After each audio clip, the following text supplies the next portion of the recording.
Good afternoon. My name is Stan Balicki. I am the Director of Public Works for the City of Elmhurst, and very happy to be here today to be a part of this Sustainability Day event and talk to you a little bit about some of the things that our department is doing that contribute to environmental sustainability within the city. I think being a part of Public Works, one of the neatest things about it is that in the course of our work, there's a lot of things that we can do that relate to making a positive difference in the environment and towards kind of furthering some of those sustainability goals that the city has. During the time that we have today, I'll be joined by our city forester, Mark Stevens, as well as our utility operations manager, Paul Burris, to talk a little bit more in depth about some of the things that we're doing with forestry and on the water side of our operations that, in particular, in Paul's area, some things that any resident or business might be able to do to help kind of get a little bit better handle on water conservation as an individual customer. But what I'll do is kind of kick things off with a little bit of an overview of Public Works, and in particular, I'll talk a little bit more in depth about some of the things that the city has been doing and continues to with respect to our city fleet of vehicles, as well as some of our energy efficiency efforts within our city facilities, streetlight systems, things like that. So this first slide is really maybe a little bit difficult to see, but this is really kind of an overview of a lot of different areas in the realm of sustainability that the city and Public Works Department are working in. And just a few kind of examples of things. If you look at this slide, the amount of biodiesel that's been used by the city fleet increased by 20% between 2020 and 2021. That's something that's been a fairly long time staple of our the fuels that we use in our vehicles. We were able to convert 11 city vehicles to propane in 2021. And that's kind of an ongoing program. We have a propane fueling station at the Public Works facility that is used by those vehicles.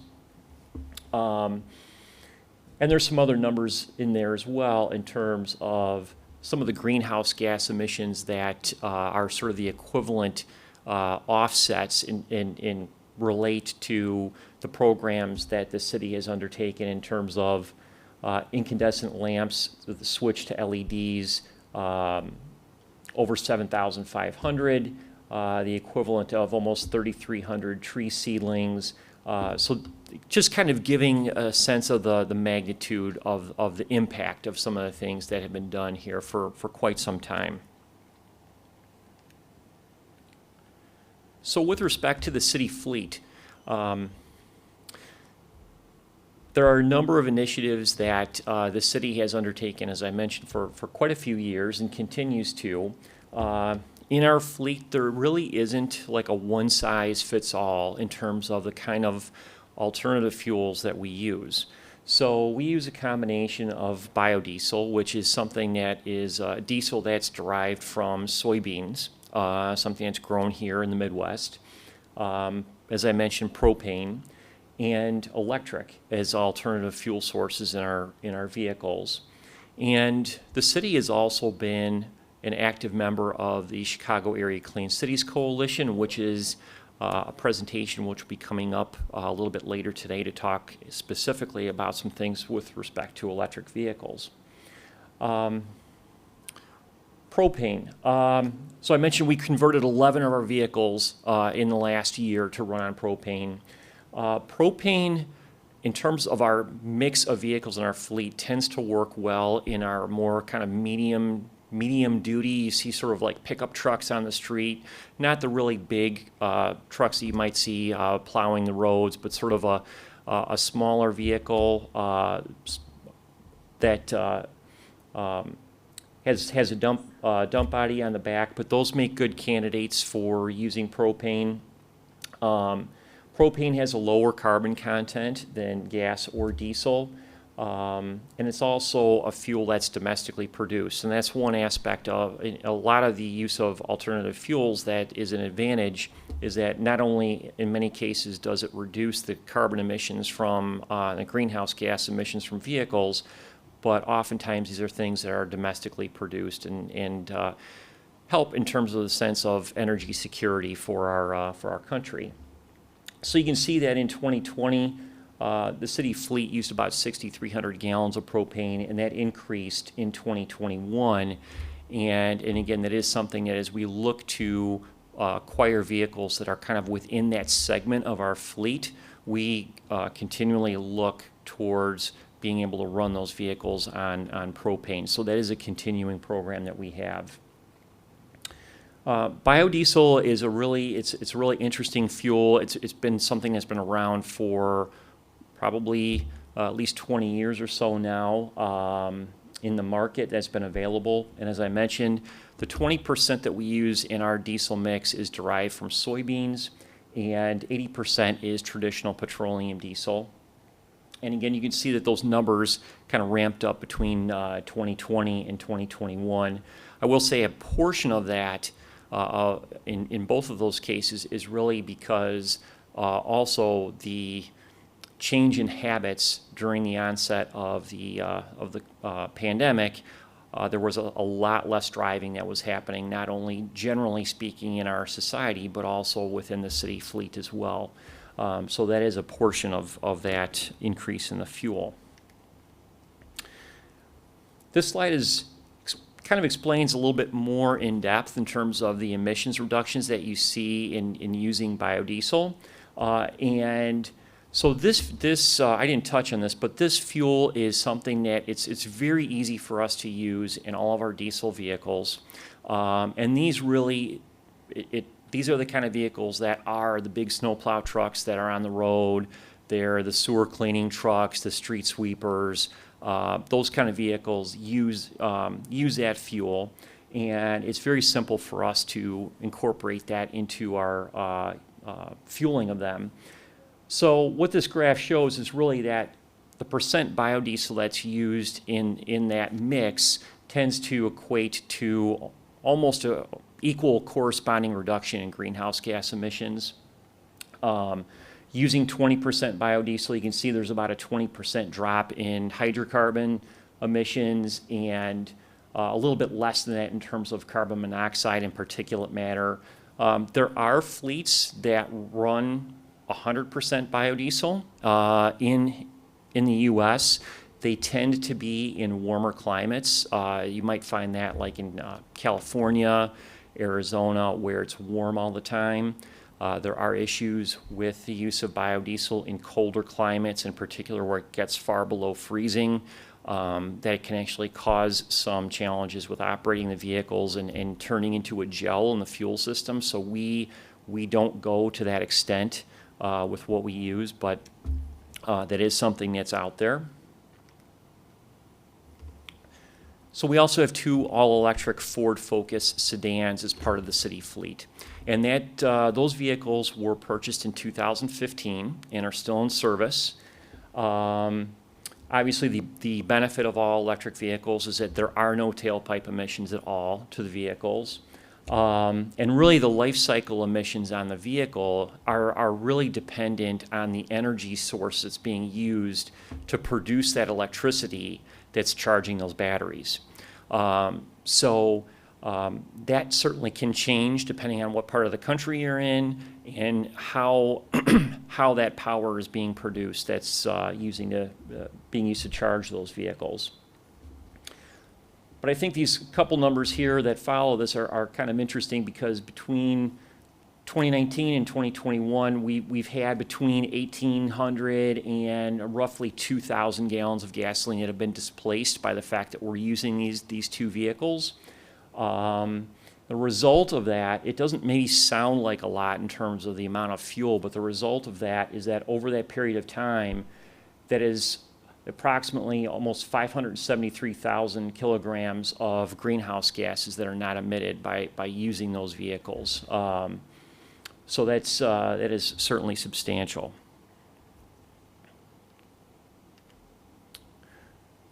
So another area where Public Works is working on some sustainability initiatives is in our fleet and facilities area.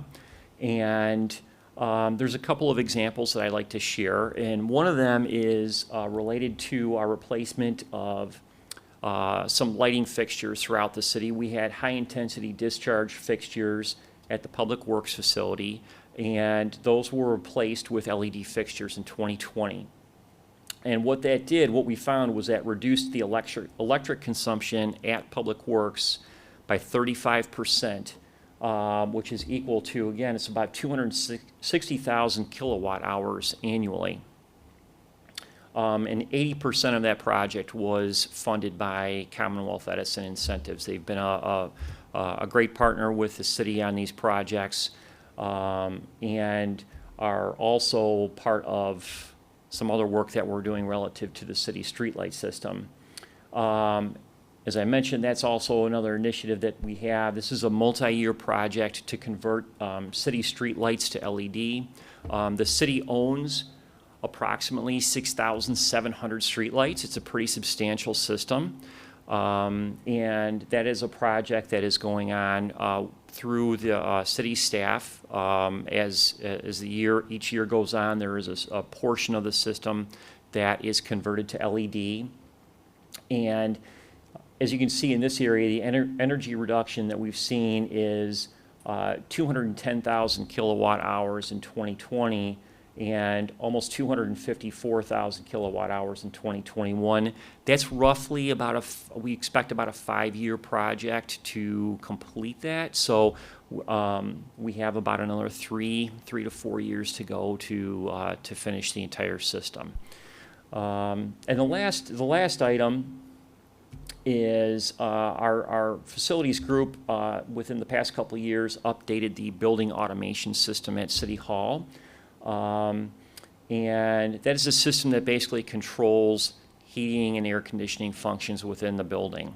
And between 2020 and 2022, we've been able to reduce electric consumption at City Hall by 18% through those improvements that have been made.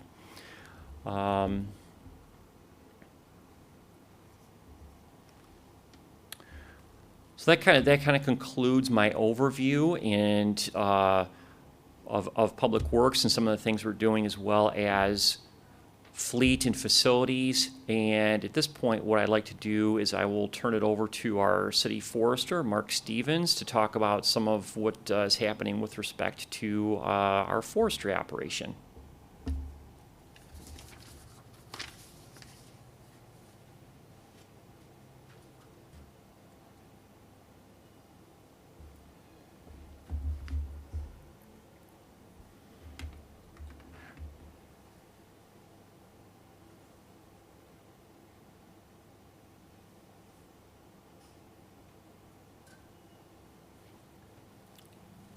Good afternoon. My name's Mark Stevens. I'm the Superintendent of Forestry for the City of Elmhurst. Being a forester, I hope you'll understand if there's some technical issues, because usually we're not doing this type of thing, so I'll apologize in advance. So I'm a forester. What do I do? Who am I? Dr. Seuss came up with the Lorax. Of course, I'll let you read his quote about what we are and which of those fit me: oldish, brownish, mossy, sharpish, and bossy. And if you ask the people I work with, my frontline arborists, the sharpish and bossy, they may agree with that. But so I won't go on about myself or my history, just letting you know I've been with the city for 23 years now. I am a certified arborist and also have an advanced municipal specialist certification. So, urban forests, why trees matter. I have a friend, his name's Jim Southwick. I stole his presentation, but I figured I would give him credit for it. I've changed a few things, added a few things, but this was basically his, and he did a really good job, and I saw no need to create one from scratch. And this has been around a while, but it'll suit the purpose. So what is an urban forest? we hear the term, what is a forest? We've even heard the term, what is an urban forest? Well, an urban forest is exactly like a native forest, except we put in cars, we put in houses, shopping malls, pollution, people, road salt, all the things that we do in our normal daily lives that affect what would have been a forest. We also have wonderful urban soils, which usually, especially nowadays, means we strip all the topsoil off, go back down to clay, build what we're going to build, and put down about that much topsoil on top. And we expect our plants to live in that. So there's a lot of challenges to the urban forest. And why should we care about trees and forests and natural landscaping? After all, tree's just a tree. Doesn't really matter. They get in the way of our sewer lines, which I'm sure Paul will be happy to tell you about when he comes up here next. How many phone calls I get every year about people who would like me to remove their trees because, well, they just don't want to rake leaves anymore. Trees can lead to endless maintenance headaches. They have to be trimmed. They have to be taken care of. It's money spent. There's always something going on with the trees. They grow, they die, we plant new ones. They cause a fear of the unknown. My child might climb that tree and fall. That tree might fall on my house. That tree might fall on my car. There's a lot of things with trees that we're just never sure what they're going to do. And trees could harbor squirrels and birds. And we have a lot of conflict with squirrels and birds, so wildlife can be an issue. Do the trees clog the pipes? Not really. Usually it's a sign that there was a problem with the pipe. Trees do what they do naturally. Their roots seek out water. If there's a crack in the pipe, yes, that root's going to find that crack and try to get the water that it needs. So usually it's a symptom. If the pipes are all sealed up and Paul's doing his job, everything should be fine. We won't have that issue. Tree removal does not fix the problem. Okay? It just kind of delays the repair. The pipe will still have to be repaired. But trees, really, we don't, in the city of Elmhurst, we don't cut down trees due to a leaking pipe. Don't trees, as we talked about, don't they create wildlife problems? Won't a squirrel jump on my house from that tree?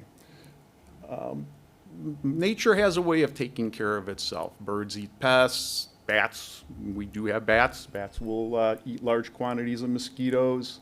And then wildlife and trees on the streets is actually vital to our health. Sometimes the amount of animals and wildlife we see is an indicator of how well our community is doing and our natural environment is.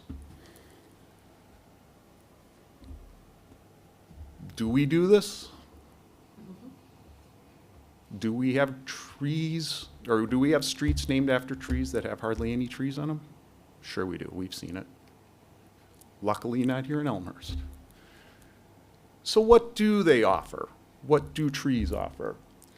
It's more than just leaves. It benefits the entire community, the environment, and when we plant a tree today, it's for the future. A lot of the things we do are for the here and now, but trees really are for the future. So here's a quick drawing of a street. What do you think it needs? We'll answer that in a few minutes. What do urban trees offer? The environment, social issues, and economic issues. Urban trees purify water. One tree can intercept and collect up to 1,000 gallons of rainfall annually. Now this year we probably didn't get that 1,000 gallons for the tree because it was a pretty dry year. 10,000 trees can hold 10 million gallons. And trees, through their root systems, control runoff and erosion, keep those soils in place. Trees are cool. We've all heard the term cool cities. Well, trees help with that. One tree usually has about the same benefit as 10 room air conditioners. Shade from 2 trees can reduce 30% of costs. And you can save $100 to $250 annually, and that just depends on the size of the trees, the number of trees, species, that type of thing. We all know the carbon dioxide issue. a study in Philadelphia. They have 2.1 million trees. It currently stores 481,000 metric tons of carbon. Purification. Study showed that ozone was reduced by 4 points per million in New York when there was only a 10% increase in the tree cover. Trees offer shade. Just standing under a tree in the shade can lower the temperature from 5, actually sometimes up to 7 or 8 degrees. And then there have been studies done, and we talked about some of the social impacts. There have been studies done that trees and natural environment actually reduces crime, reduces incidents of violence. It's a calming effect to the community. The wildlife again. Trees are a place of food and shelter for these animals. They deserve a right to live just like we do. And trees are just beautiful. How many times people have said, you know, they moved back to Elmhurst. They left Elmhurst, they moved back to Elmhurst just because of the trees. Or how many times you've been walking through a park, you see beautiful fall color. And that alone is a good reason for our trees. So what do urban trees offer? What does this drawing, what does this street need that we looked at before? Well, of course, we're all here to say it needs trees. But what kind of trees? We need to be careful with some of our selections. We definitely believe in the saying, the right tree for the right place. And certain trees, and we don't plant oaks underneath power lines because we still need power. So we try to plant trees that aren't in conflict with some of the other things we have to do. We try to choose low maintenance. I will say right now, there is never a tree that has no maintenance. Every tree is going to require maintenance. So when I've been asked many times, can I plant a tree that has no maintenance whatsoever? My answer is always no. We always have to do something. Cost for investment. So about every 5 years, we're on a 5 to 7 year trim cycle in the city of Elmhurst. And over those times, we've found that it costs about $60 every 5 years per tree to maintain them. But a tree gains $150 in value every 5 years. And a $900 tree can increase its worth to $1,050. The maintenance pays for itself. Trees are the only part of our infrastructure that increase with value over time. Most infrastructure remains the same.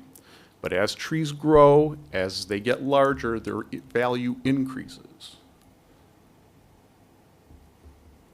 A 12-inch DBH diameter tree, has, depending on the species, condition, location, that type of thing, worth about $3,000 based on how we calculate that. Double that size goes up to $10,000. So a loss of trees is actually a loss of those water purifiers, beauty, shade, wildlife habitat, community pride, the overall infrastructure value, and revenue for the city. Because places that look nice are places people want to go. And if the downtown area has trees planted, has some nice landscaping, it's inviting and people actually want to go there. So in summary, urban forests have value. They have a dollar value. Sometimes I think we don't equate money in trees. We equate money with buildings. We equate money with infrastructure. But trees actually have value. They offer more than most of us recognize. We drive by them, we walk by them all the time. We let our kids climb in them, play in them, that type of thing, but we don't ever say, how much is that tree worth? Not doing anything, apathy, costs more than actually maintaining trees. A lot of times it's easy, yeah, we're not going to do anything with that tree this year. We're not going to do anything with the tree the following year because there's no huge changes. But to have an overall belief that we never have to touch our trees, that can cause issues later down the road. So this is at the end of the Lorax. And the reason I like this book is I used to read it to my son, and it's one of those books that applies to what I do. But truthfully, unless we do things to help our trees, nothing is going to change. So hopefully I have a few minutes I can go into what we do here in Elmhurst, because Paul, I'm sure, is just waiting to get up. So I'll just give you a quick overview of the Elmhurst Forestry Division. I won't go in depth. I don't want to take up a whole bunch of your time. So currently the division consists of 9 people. There's myself, the superintendent. There's an assistant superintendent who's more of the frontline supervisor. He is also a certified arborist. His name's Darren. We have 7 arborist positions. Currently 4 of our frontline arborists are certified arborists. The only reason I bring this up is when an arborist from the city, when a crew shows up from the city of Elmhurst in front of a house, you are getting trained, certified people out there in the field. And I just want the residents to know that they can be confident in who is working on their trees. Usually we get about 4 to 6 seasonal employees every year. They help us water trees. They help us do, pull brush, some of the minor things we do. But we always appreciate their help. We service 47,000 residents, a little over 47,000 residents, and we care for 22,000 parkway trees. That's a lot of trees for 9 people, actually 7 people who actually do the field work, but it's a lot of trees to be responsible for. Here's what we do. We're a full-service arborist division. We do tree trimming, tree removals. We answer storm damage. We handle resident service requests, which probably is our #1 job. Resident calls, they need some help. They want a City of Elmhurst crew out there doing the work. We do tree planting. We answer to pests and diseases. We do parkway restorations. We stump. After we have to cut down a tree, we do the stumping, and then we restore the parkway afterwards. We're part of the Tree City USA program for 42 years now straight. And we also have a Dutch elm disease program. Yes, we still have American elms in town, probably about 1,000 of the old giant elms still in town that we take care of. And that's one of the reasons many towns have lost all theirs. One of the main reasons is we've got a very strong Dutch elm disease program. So here's some things we hopefully don't do. I'm sure we've all seen people working on trees that we kind of think probably shouldn't be. Elmhurst resident service requests, we answer probably about 1,500 to 1,600 resident service requests, phone calls, emails, those types of things every year. And it could be any of the types of work we do that I just listed. The main thing that we prioritize, though, are hazards, obviously. If someone's has a broken limb that they think is going to fall, a tree ready to fall over, we definitely prioritize those. Sometimes other things have to wait. But we want to make sure, first and foremost, the community is safe.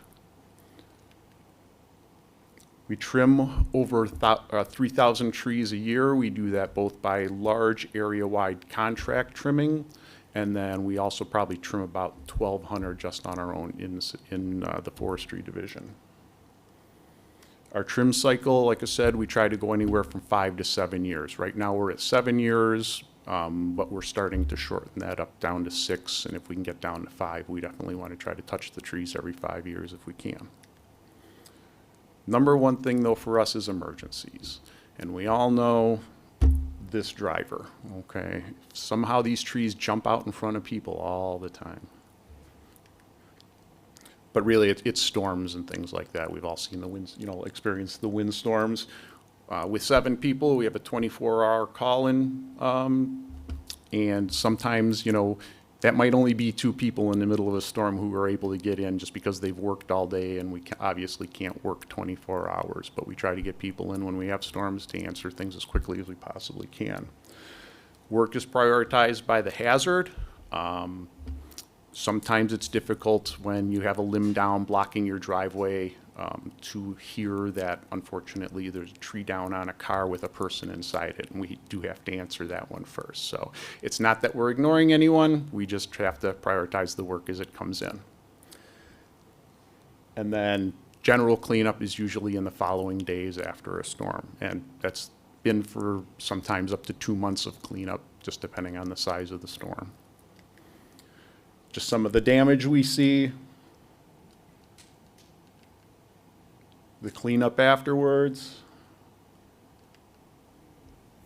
Brush pickup, usually after storms, things like that.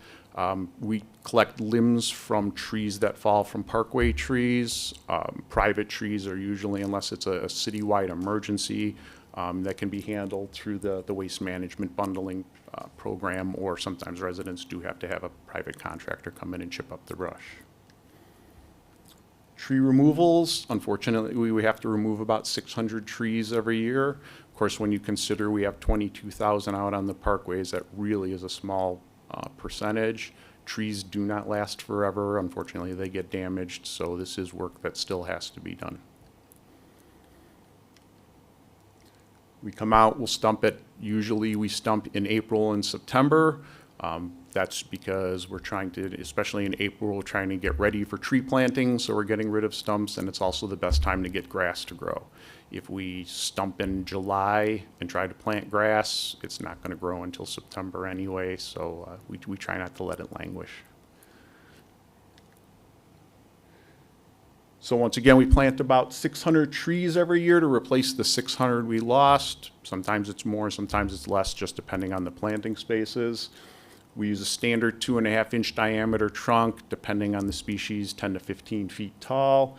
Our tree list, usually it's about 50 different kinds of trees, depending on the species and cultivars we use every year. We try to recommend the best tree for the site, but we do work with residents on getting something they like if we can. The trees are installed by a contractor. We just don't have the staff to install 600 trees, and usually they're watered once. But the big thing we do ask from residents is help with continued watering if they can. Some of the reasons why we plant the trees we do and where. Obviously, when you have a ton of room, we go with a full-size street tree, an oak, a maple, something like that. Sometimes based on other trees or street lights or other obstructions, we may use a more upright, narrow tree. It'll still get to be as tall as a full-size street tree. It's just designed to grow a little narrower. And then under power lines or other obstructions like that, we definitely plant smaller ornamental trees, crab apples, lilacs, things like that. Only because once they grow into the wires, ComEd has to keep those wires clear. They're going to trim 10 feet, and rather than, as we used to see very large trees that look like a C if the wires are on one side, or a U if the wires are running down the middle. We try not to let that happen to the trees. So yes, sometimes we have to plant a smaller tree, but in the long run, it's the best thing for the tree. Tree City USA, we've had the award for 42 years straight. We're tied for second place with 2 other communities. I apologize, I don't remember the names of them off the top of my head. Champaign is number 1. I think they have 45 years. So part of my job is making sure we stay at least tied for second. We have to do an Arbor Day celebration, which is always fun. I go out to a school, spend the day with some kids. And spend an hour or so. We plant a tree at the school, and they do presentations, they read poems, sing songs. It's always a fun event. We also have to spend $2 per person we have to spend $2 per person based on our population, but we are way over that. It's never even close. We also have to have a forestry division or a tree board. We don't have a tree board. Some towns are very small. They have a few people that are volunteers, and they're a tree board. But because we have a set forestry division, we don't have to have that. And we have to have a tree ordinance on how we're going to handle trees during construction and protection and those types of things. And that's all I have. Should we take questions or wait till the end? Do we do questions, or are we going to wait till the end? Okay.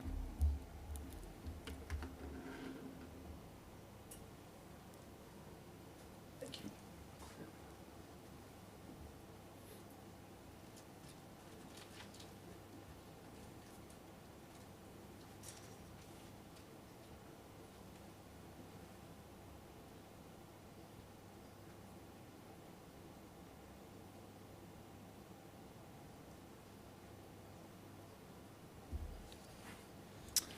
Hi, everybody. My name is Paul Burris. I am the Utility Operations Manager for the City of Elmhurst.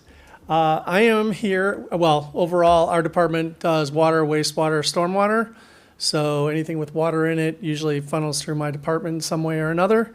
But today we're going to focus on one item that the city does that is in our department and somewhat in customer service at City Hall, and it's called the WaterSmart Customer Portal. That portal allows residents to see how much water they're using on a daily basis and set alarms and things like that, and we'll go through it a little bit. Today I wish that was over here. We're going to talk about what types of leaks, how the leaks are set. So this program will actually, if you sign up, will email you, text you, call you, and let you know you have a leak in your home. Your toilet's running, you left the faucet on in the backyard, the squirrel ate through it, something like that. We'll go through some residential feedback. We've had hundreds, if not thousands, of residents that have used this portal, found something that an email went out, they realized they had a problem, and the portal let them know, and they were able to resolve it quickly before their bi-monthly bill came up. And then all of a sudden they have a very large bill because they didn't know the toilet in the basement was running ever since their child went to college a month ago. So it's kind of those little things that will hopefully save some money. We'll go through some screenshots so you get an idea once you do sign up how to utilize it. And if you ever have any questions once you sign up on how to utilize it, our customer service or myself, we will definitely help in any way. I'll give you a little bit of information on how much a leak costs. I think you'll be surprised. Typical water usages and water used for the city of Elmhurst. We'll go through some data. How to use your WaterSmart portal to save you money, how to read your water meter, and then, of course, how to sign up for the portal. So right now we have about 15,000 water meters or customers within the city of Elmhurst. 5,191 of them are signed up for the WaterSmart portal. That's 35.3%. Love to get that up to like 90. That would be great. So if you do see this, please sign up. But just give you some numbers.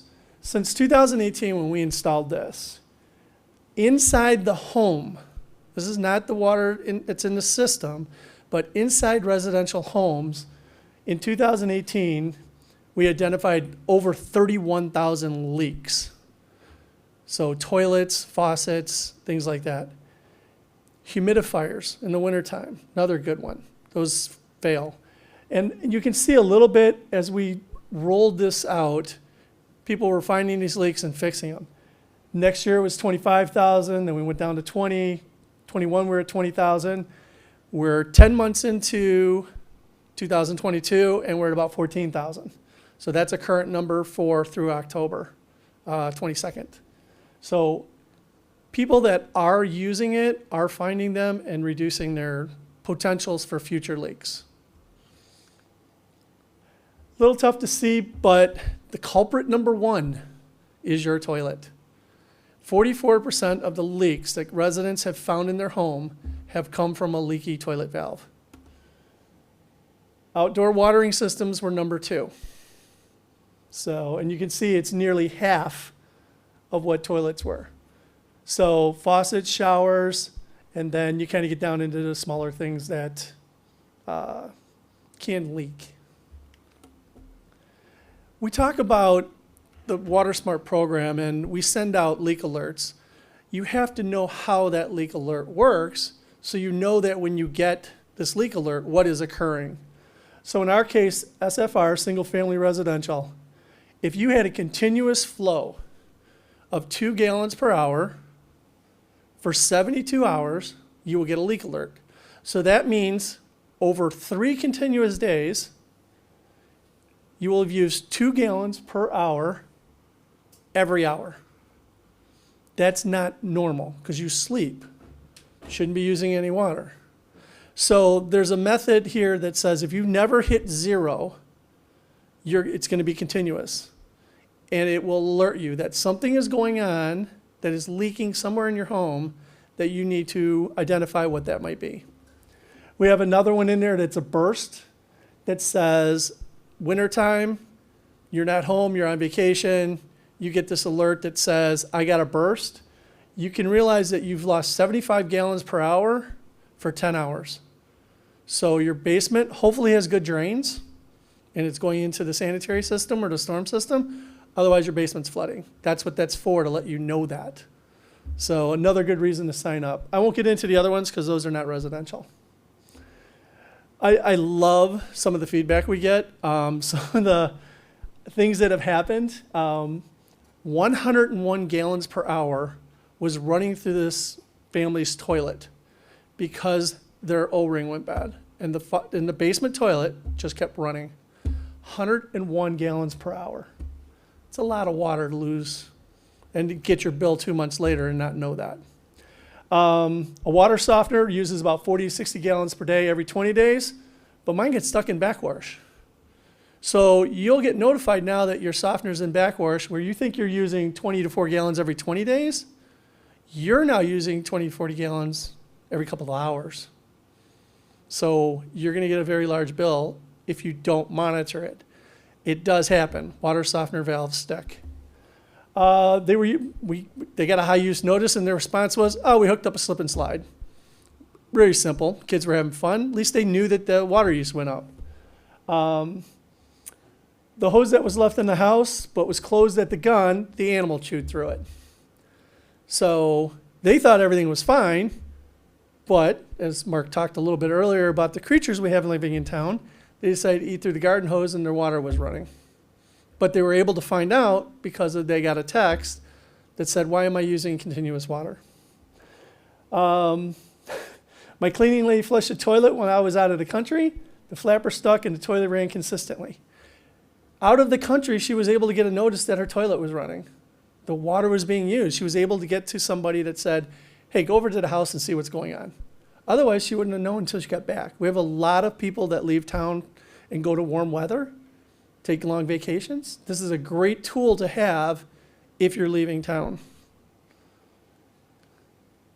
So here's what WaterSmart looks like. We're looking at a full year here. So this is like 2017, 18, going into here. But it'll give you an indication based on your historical use, what normal is, and then what is anticipated to be a leak. So then we drill down. We know there's something going on. We can even drill down into, here's a 2-month view where they were using 145 gallons a day, but then here in October, I'm guessing they fixed something, which we'll see here in a second. So now we drill down to the 28th, the 29th. We're drilling down to every day. And you can see here that at one peak, they were using almost 400 gallons on this day. Some of it is regular use based on their history, but it's telling us that there's a possibility of a leak because you're using more than you normally use. Could be a sprinkler that you turned on for the summer, could be your child's back from college. Just something has changed and you need to look at it. Here, it was running every hour, 5 gallons per hour, and this goes back days. So you can see the use for 24 hours, and then, oh, they fixed it and went to 0. So the leak alert came out and told them after that 72-hour period that they were using 5 gallons, in this case 6, per hour, even when they weren't at home or while they were sleeping. They made the fix. Things start to go up and down as they're starting to use it, and this is at night. And if you continued on, you would show that it would drop off again at night when they're not home, and if they went to work, it would drop off when nobody's at home at work. Here's a leak occurring 24 hours a day. This is another way to look at it. This is what it'll see when you look at it hourly for a day. You'll see this line on there every day. The other part is, once you're logged in, the leak alert will tell you you're losing about 3 gallons per hour and 971 gallons a day. So 1,000 gallons cost about $11. So multiply that by 60 days in a billing cycle. You can get a $600 water bill for a leaky toilet, not using any other water during that period. So very valuable tool to have if you might have toilets and sinks in your home. So portal messages, once you log in, you're able to subscribe to notices. You can budget your water that says, my water bill should be about $200 a month. It will then let you know if you hit a cycle where your water usage is over that $200 per month. And then you know to say, okay, I need to water the flowers less or do something. So there's different ways of doing things. This customer, leak estimated at 2,080 gallons over the 60 days. They could have easily found this if they were monitoring this. But that cost them, figure what, $280 extra, just because their toilet was leaking. Portal message from the customer, they found the leak, estimated at 14,000 gallons. That's a $1,000 water bill just for the leak, $1,400. So that right there, it's telling you they used 23,000 gallons that period. 14,000 of it was a leak. They had more leak than they used. But they didn't know it until they got their bill. This is why this is important to sign up for. You would know that within 3 days. So, just some information on internal leaks in homes. A dripping faucet, 15 gallons per hour, 360 gallons a day, 10,000 gallons a month if your faucet is leaking. You start getting into a stuck ice maker, washing machines, drip irrigation. These numbers can add up real quick when it comes to the amount of water that's just literally flowing through a pipe and going right into the sanitary with no use. The other thing, the average person in a home uses between 80 and 120 gallons per day. It's a good average number to use nationwide. City of Elmhurst, single family, we're near the 80 mark. Just so if you're conservative, doing a really good job, like most residents, you're near the 80 gallon per family member. So a family of two would be 160, 240, 320, things like that. You would just keep going up by 80 every time, and you would have the number of average flow you would use in a day. Now, other things that can happen, if you take a bath, you're going to use about 42 gallons compared to maybe taking a shower that uses 17. Conservation. You choose. It's your choice. Running the tap, 1.3 gallons. So if you just let the water run, you're going to use more water if you're brushing your teeth. You know, washing 20 loads of laundry is going to be about 900 gallons. Can you condense it down to 10? Run larger loads instead of smaller loads. Most toilets, if you're not going with the low flows, are 3 gallons. Some of the older homes are still 5 and 7 gallons per flush. So, looking at changing your fixtures inside older homes can also reduce your water use. And if you, just like most municipalities, your water use also is determined how your wastewater bill is charged. The more water you use, the higher your wastewater bill is too. So if you lower your water use, your sewer bill goes down as well. So washing your car outside, 26 to 80 gallons per hour. So normally we want to sweep your driveway, not hose it down.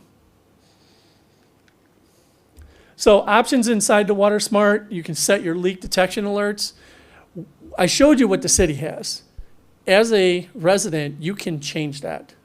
You can make it less or more. We'll still send you the one we got.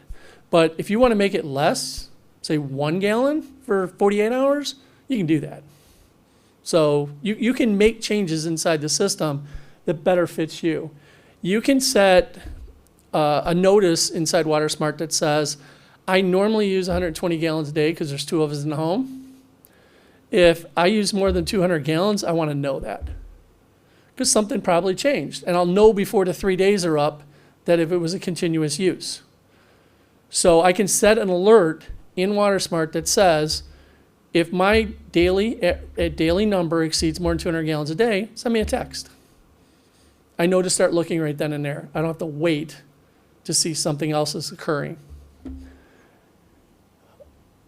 Budgetary notifications, I mentioned earlier, it talks about, you're able to go in there and set your usage to your budget, so you can decide whether you want to quit watering or do something outside to lower your, to meet your budget for the month.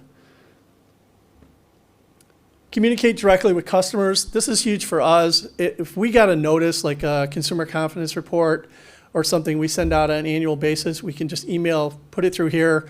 It goes right to your account. You automatically get it. You got questions, you respond right back. It comes right back in an email. Communication is so much simpler instead of phone call, get a voicemail, get a call back, not home.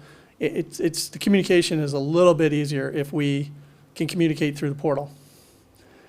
You're able to see how your home compares to other homes equivalent to your home.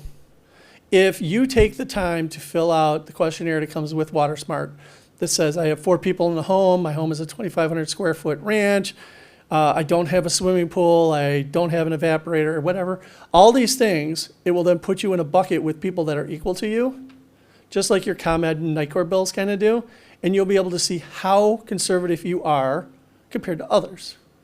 Or in some cases, how more conservative other people are than you are. So it can recommend, there's a whole section in there of how to, it recommends ways for conservation, ways to save money. You know, fixing your flapper valve, it'll actually show you how to do it like a YouTube video. So a lot of the information is right there in the portal. We are gonna try this. Let's see if it works.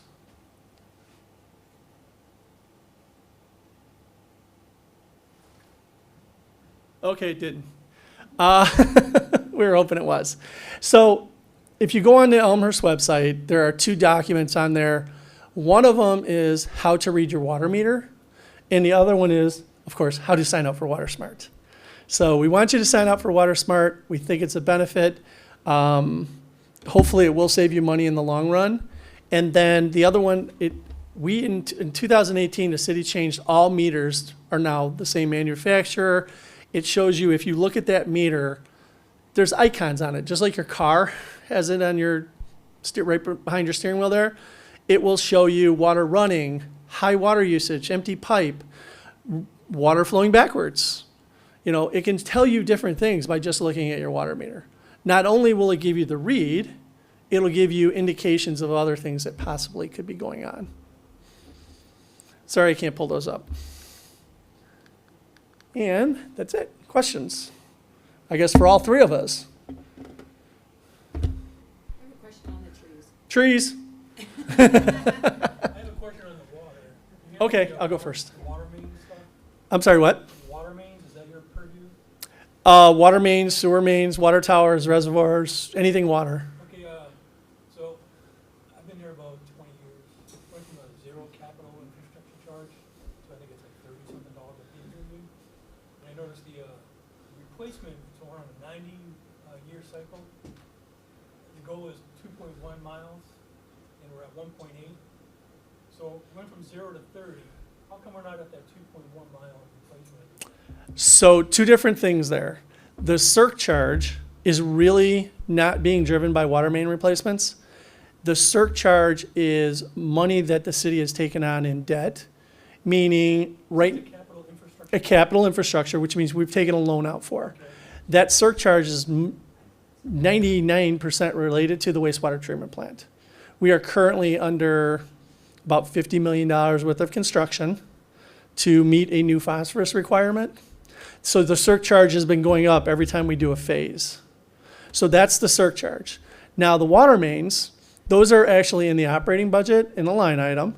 And what we've been trying to do is we did a master plan in 2018, and it said we needed to do this to get to 2.1 miles for every 90 years. That's the ideal. Right now, prior to that, we're at 180 years. So we're trying to work our way up to it without a shock to rates. So we're trying to slowly build in to get there, but not cause rate shock. So, and we will get there. It'll just be a few more years before we get there. So, but 2 different mechanisms of where the funds come for each item.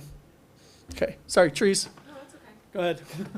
You're like 600 plants planting trees a year basically replaces the one you take, the ones you take down. Correct. Is there a goal or something to plant more trees?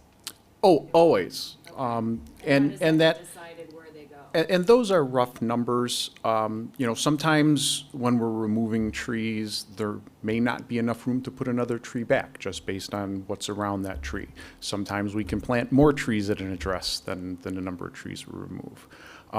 Some of it has to do with budget, but mostly we're trying to replace what we have. But we're always looking for new tree planting sites. We will, drop information off to residents where we know we can plant a tree.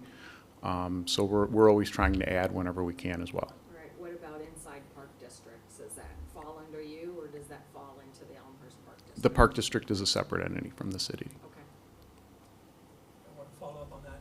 So you have 22,000 trees, right? Yes, right, yes. If the money was no object, how many could you fit? I don't have a good answer for you on that. I don't know. Is it more?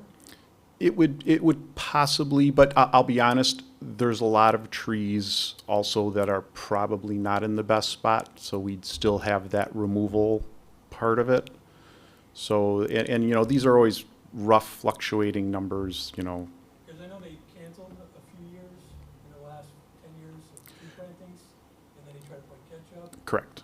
So, just what, is there a magic number? you think? I don't have one off the top of my head know, for you, no. I think there's a census coming up, Mhm. and hiring a company to do a census. Yes, we're doing an Do inventory. you think you could have a number after that? We will have an inventory of what we have. We don't inventory planting locations only because that's something that as arborists, that's what we're doing, is trying to put the right trees and to just say, yeah, a tree could go there. That may or may not be true, and that may or may not change depending on whether a tree, a large tree gets removed. We could put 3 trees back just based on spacing from other things. Was there some of the parameters of the census, because there was multiple things going for with the private company, was location part of the census? Yes. Yes.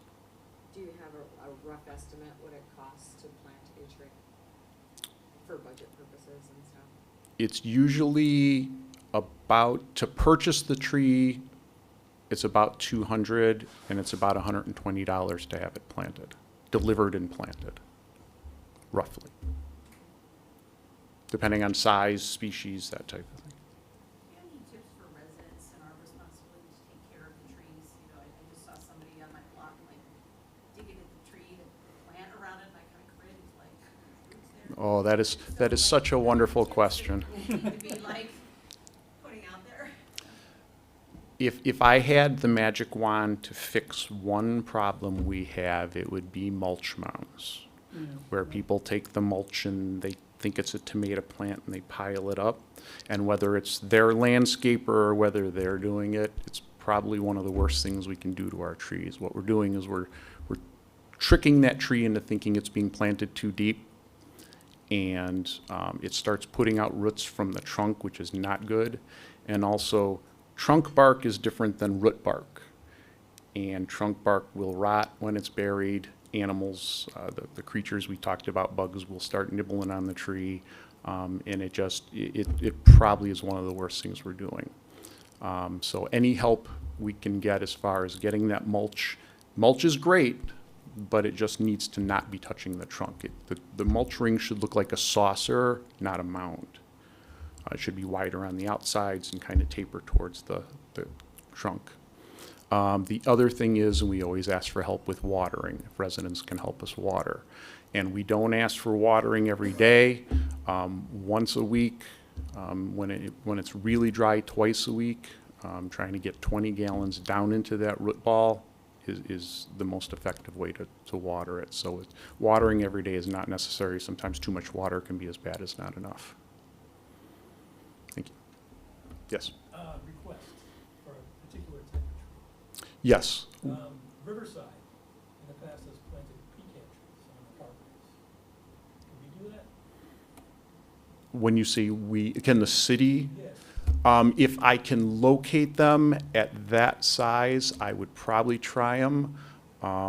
That's the problem. Because I need some cross-pollination. Unfortunately, availability on pecan is a little, and also, their survivability. There's certain trees that just don't do well transplanted and require a little bit more maintenance than maybe we're able to do. Yes? I have a water question. Okay. I'm just curious, all the discussion about lead in the water service, and I'm just curious. No, you're fine. I was expecting this question. Where are we as Elmhurst? We are pretty much done with our inventory. We're working on that. Now we're working on the policy of how we're going to move forward with those replacements. Because the way the system works is the city owns to the B box, which is that little 4-inch box out by the sidewalk usually. From there to the main is owned by the city. From that B box to the home is owned by the homeowner. So if the whole thing's got to be replaced, how do we work on funding that and paying for all that? We haven't done that yet. We're working on it. Do you have like a projected, what's your target, like to say, this is where we want to be, and then how do we as residents help? We have a deadline of April 15th, 2023 to be done and ready for it. We will be ready way before that. We will be coming out probably early first quarter of 23 with some notifications to public. Great, thanks for working on it. Yeah, thanks. I think we're out of time though. Thank you.